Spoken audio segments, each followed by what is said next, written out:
China's plans to build a massive hydro project in Tibet have sparked fears about the environmental impacts on the world's longest and deepest canyon. All right, this is a project for a mega dam in the region of Tibet on the river called the Yarlung Tsangpo. Premier Li Qiang attended a ceremony to launch construction on the site near the town of Ningxi.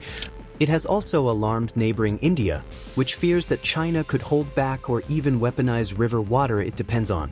China has announced plans to build the world's largest hydroelectric project at a remote river gorge in eastern Tibet, an ecological treasure trove close to a disputed border with India. Indian politicians have reacted angrily, saying it gives China the ability to release destructive water bombs across the border in any future conflict.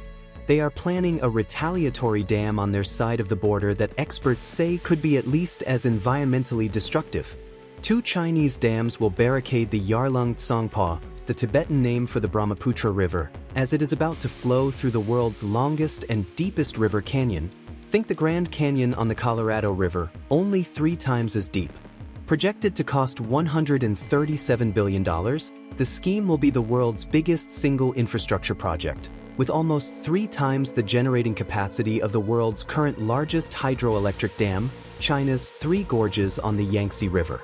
Chinese ecologists say the canyon is one of the most precious biodiversity hotspots on the planet, containing some of Asia's tallest and most ancient trees as well as the world's richest assemblage of large carnivores, especially big cats. But India's anger is geopolitical. Pema Khandu, the chief minister of Arunachal Pradesh, the Indian state immediately downstream, called the project a big threat that could dry up the river through his state during routine operation and potentially be weaponized to unleash a flood in which, he said, hundreds of thousands could lose their lives. The damming of its Tibetan rivers effectively gives China a chokehold on India's economy, a report from independent experts says. Some independent experts share the concern. Ameya Pratap Singh, a political scientist at the University of Oxford, said in a report that China's damming of its Tibetan rivers effectively gives China a chokehold on India's economy if tensions between the 2 nations escalate. But others urge caution. Ruth Gamble, an environmental historian at La Trobe University in Australia, says that despite the project's huge electricity generating potential, the dams won't hold back large volumes of water, so the potential to inflict harm downstream will be limited. Even so, the stakes are high, with tensions over scarce water resources in the region rising. India last month suspended its adherence to a treaty in operation for 65 years to share with Pakistan the waters of another great South Asian river, the Indus. Meanwhile, the 30-year-old Ganges Water Treaty between India and Bangladesh is set to expire next year, with India widely accused of violating its terms. Weaponizing water is a perilous strategy that may backfire, says Mehboob Shahana, an environmental geographer at the University of Manchester. The weakening of water diplomacy in South Asia is not just a regional threat, it endangers global climate security. Tibet, part of China since 1951, is the water tower of Asia.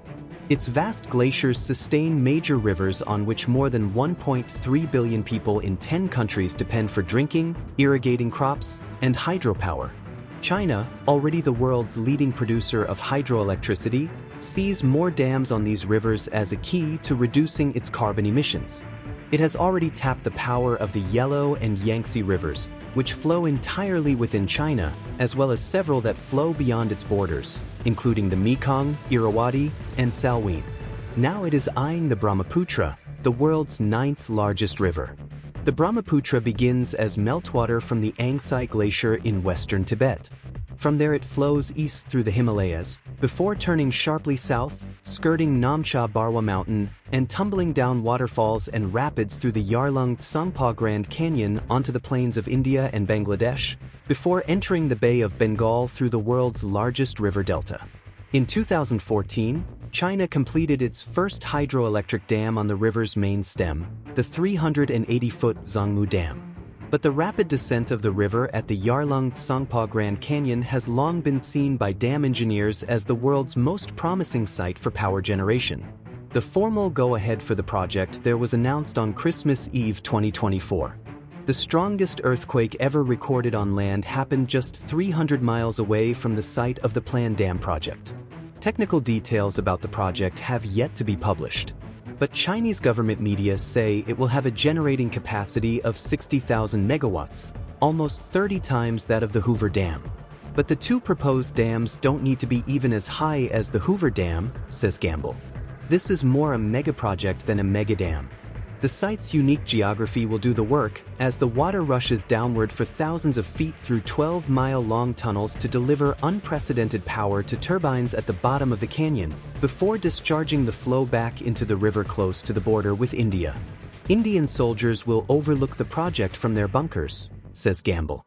Indian scientists believe that operating the dams to meet China's electricity needs will change the river's strongly seasonal flow. Reduced water flow in the dry season, coupled with sudden releases of water during monsoons, could intensify both water scarcity and flooding, endangering millions, says Shahana. The project could also impact sediment flows in the river. Erosion in the canyon currently supplies 45% of the total volume of sediment that flows downstream on the Brahmaputra, says Robert Wasson, a geomorphologist at James Cook University in Australia. Bypassing the canyon could reduce sediment supply to the lower reaches and damage the river's vast delta, says Shahana. Any disruption to the balance of sediment could accelerate coastal erosion and make the already low-lying delta area more vulnerable to sea level rise. But this outcome is far from clear, says Wasson, as too little is known about sediment movement on the river. Such impacts would be gradual, but there are also fears of more catastrophic outcomes. The dam site is on a boundary between two major tectonic plates in one of the world's most seismically active regions. If I were a Chinese planner, I would be most worried about a great earthquake that could breach the dam, says Wasson. The strongest earthquake ever recorded on land, the magnitude 8.6 Assam Tibet quake, happened in 1950 just 300 miles away. Chinese officials insist that the dam will be safe and that its operation will have no deleterious effect on downstream countries or their ecology. State-employed academics have argued the dam could make the river safer by reducing peak flood flows. But Chinese researchers studying the region's ecology have warned that, even though the project won't inundate the canyon, safeguarding its natural wonders from the extensive activity from building and operating this massive construction project will require what Yu Ren, a geographer at Peking University, calls urgent action to protect it. The Yarlung Tsangpo Grand Canyon is extremely remote and has rarely been explored by foreigners since 19th-century British plant hunters passed through looking for exotic species to fill their gardens back home. But Chinese ecologists have recently been trying to make up for lost time. The canyon is one of China's vital gene banks, says Shuaifei Duan of the Chinese Academy of Sciences. It is a biodiversity hotspot created by the huge changes in elevation, some 20,000 feet from mountaintop to canyon bottom, combined with wet monsoon air blowing into the canyon from the south. Within a few miles, it contains glaciated peaks, alpine meadows, pine forests, and tropical rainforests. The canyon has the world's largest assemblage of large carnivores, including snow leopards, Bengal tigers, and Tibetan brown bears. Researchers have documented more than 4,500 species of plants, and China's largest and most intact primary forest, containing Asia's tallest tree, a native cypress more than 330 feet tall and believed to be 1,000 years old. The canyon's profuse animal life also includes the world's richest assemblage of large carnivores, says Ren, with lynx, Tibetan brown bears, Asian black bears, gray wolves, and Asiatic wild dogs. The canyon also has more cat predators than anywhere else on the planet, says Gamble, from snow leopards on the mountain to China's only known Bengal tigers in the jungle below. On the slopes are Asian golden cats, jungle cats, marbled cats, clouded leopards, and common leopards. Can this biological Shangri-La survive an invasion of engineers and a giant construction project? Peking University geographer Guo Qinghua, Ren, and other colleagues have campaigned to turn the canyon into a national park. But Gamble says this is not enough on its own.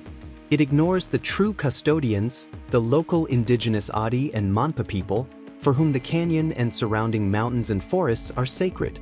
There seems to be minimal local engagement in conservation and no official recognition that the whole region is a sacred site, she says.